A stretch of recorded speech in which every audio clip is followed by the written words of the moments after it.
Hey guys, Zangetsu here again with his vlog on GARO, or Chapter of the Black Wolf, Episode 8. Curse of the Black Wolf, yeah.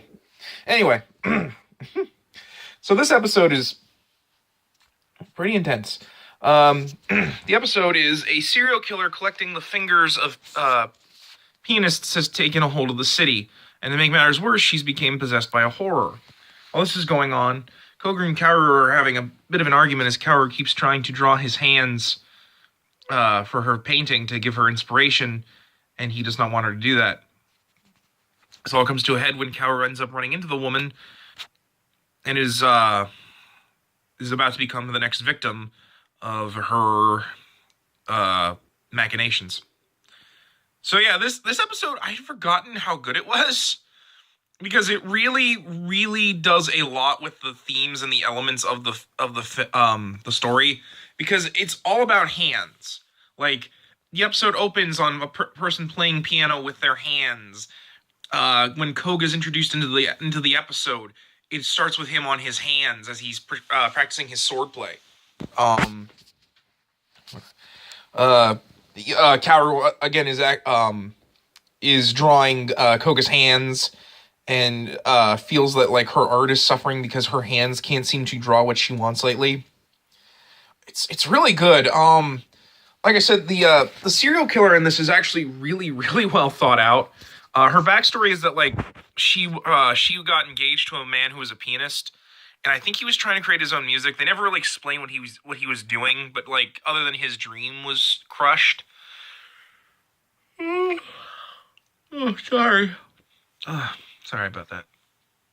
I was waking up a little bit more. And so, like, she'd follow her, and like they're gonna get married, and like,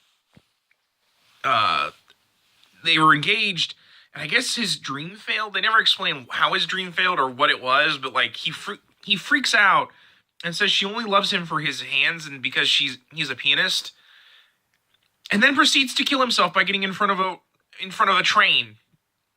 And his finger with their engagement ring lands next to her hand with the engagement ring on it.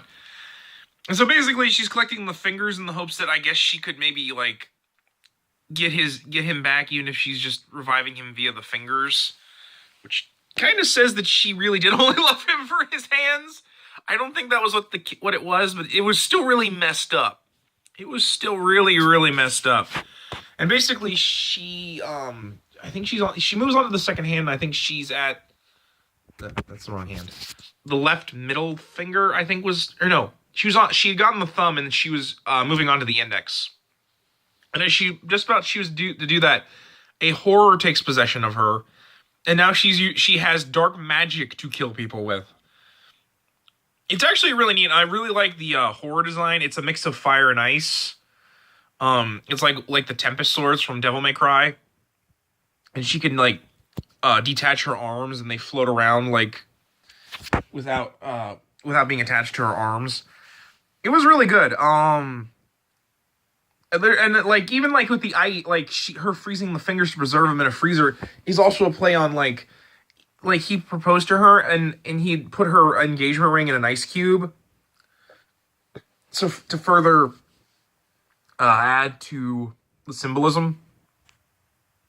Because before like she would kill them like poisoning a drink that was like their favorite drink, like it was this weird blue alcohol thing that I'm not sure was. And then she gained the power of this horse. She could freeze people, and then she shatters them, which she almost does to Kaoru. If Ray hadn't came in and demanded that the bartender make him a cream soda. I love that he asks for a cream soda, and it was really, really good. Ray's not really in this episode that much, and he's not in the next episode either. I actually know what episode is next, and I'm really excited for it, because this one's going to have a lot of plot stuff and really be focused on Kaoru and Koga. Sorry, I got a crook in the neck.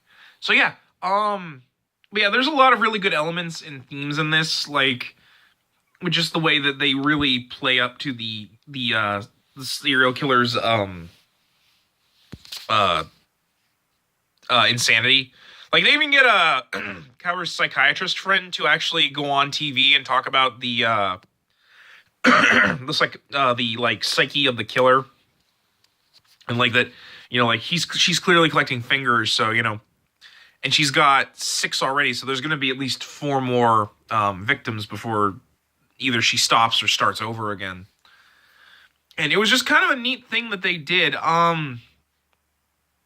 Oh yeah, and they even played up with the engagement ring thing because Kaoru has, of course, the ring that Koga put on her to track her, and the serial killer still wears her fiance's ring. Is this the shirt with the holes? Oh, I hope you didn't see that. This is my old work shirt, and it's got holes in the sleeves. I didn't really want to show that on camera. So yeah, which is kind of funny because Kaoru actually goes to the bar with her friend, and like her friend thinks that she's actually engaged, which she's not yet. She's not yet. Hint, hint, hint, hint. Okay. But yeah, this is also, we once again get to see Kogi's flaming armament mode, which she uses to destroy the ice half. And yeah, it was a good fight. And it actually really ends on a really neat moment because like because the serial killer isn't like obsessed with hands, she like grabs Koga by his and talks about how his hands are beautiful, but they're stained with blood because of all the people he's slain, which is kind of messed up, seeing as how we basically have been told that, Makai Knights have to kill humans because they're dying anyways and they're possessed by horrors and they, continue to eat people. So he's kind of doing, an important service to the world. But yeah, but like I really like it because like Kaoru like has this really good moment, this touching moment with her and Koga, where clearly Koga is kind of feeling a little down about, because in a way the monster was right, because like he has killed a lot of people, but because there's no way to save them. At least that's how I've interpreted it from watching the show. Even up to this point, you can clearly tell that, like, because he even at one point when he was killing one of the horrors in the previous one, like, was like, you can't go back. You've been possessed by a horror, and once the horror is gone, you die. Like, there's no going back. But yeah, it was a good episode. I did like that Ray was in here, even if only for like a few moments. Like, he still rescued Kaoru, and like he was at least entertaining.